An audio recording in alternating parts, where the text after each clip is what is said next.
Hello and welcome to another one of Zynex's videos. Today we're looking at every one of the GT3 class cars within Project Cars. The question since the release of the game is what GT3 car is actually best. Now in this video we will be comparing all the cars through statistics alone, leaving you to decide what pros and cons suit your needs and driving style. I hope you enjoy.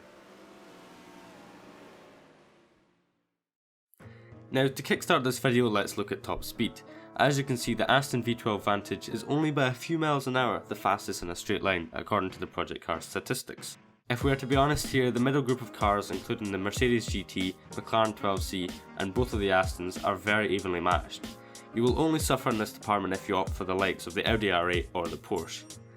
To validate these statistics, we conducted a small test to see if the data really does correlate with real life.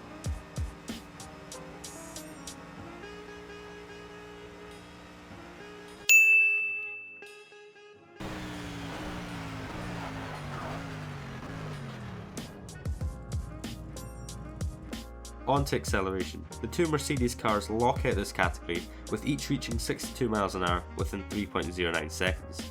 Impact for the likes of the BMW Z4 that takes an extra half a second to reach 62 will only really be felt accelerating from the start line, especially if it's a long run to the first corner.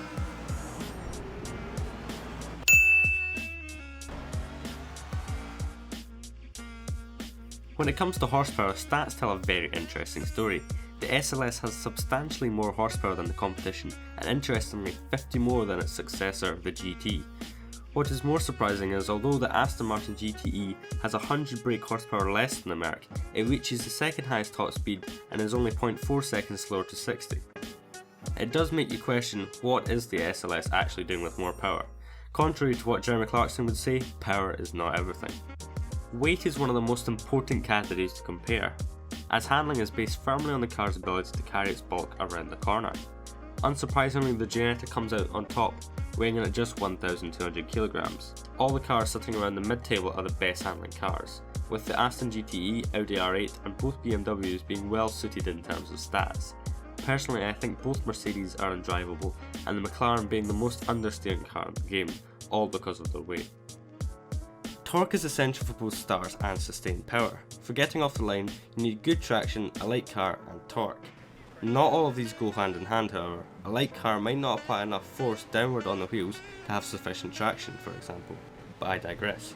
On this graph it can be seen the SLS has the most torque. This will help keep its power output throughout the rev band. However, it can be said that the McLaren and the Aston V12 are on a very similar level, so it's a very even playing field. Looking at weight balance, there's virtually nothing between all the cars. I'd point out the ones highlighted in green are the vehicles with 50-50 weight distribution, making them the standout performers. However, these stats do not necessarily indicate on-track performance. The SLS feels like it gets dragged around by the front even with its very average weight distribution, giving it a much heavier sensation than the stats suggest. When it comes to braking, there is only one winner. The Ginetta is by far the best in this regard, with a 62 to 0 km/h time of 1.63 seconds. However, if we disregard this, considering that the Ginetta is not a very good overall machine, we see that the likes of the Aston GTE and the Audi R8 have competitive stats as well, but in a much more rounded package. If we look at the SLS and M3, we see that if it's stopping power you want, these might not be the machines for you. For me, this is the least important statistic, wheelbase length. If we look at this from a physics perspective, considering the car to be a rod about a centre when turning, a car with its mass spread further in each direction from the centre to the point of rotation, it must require more force to have its direction changed. In this regard, the Porsche with the smallest wheelbase length should be the most nimble in those tight twisty sections, as the difference in wheelbase length on a medium or high speed corner will be virtually negligible. So in conclusion, Project Cars has nicely balanced most of their GT3 cars, with all bar the Ginetta and the M3 being reasonably appealing in their own right. Some excel in slightly different areas but are all generally equally as good. If you're looking for recommendations, I can only draw from personal opinions, and would much prefer to do a follow-up side-by-side comparison on track in an upcoming video.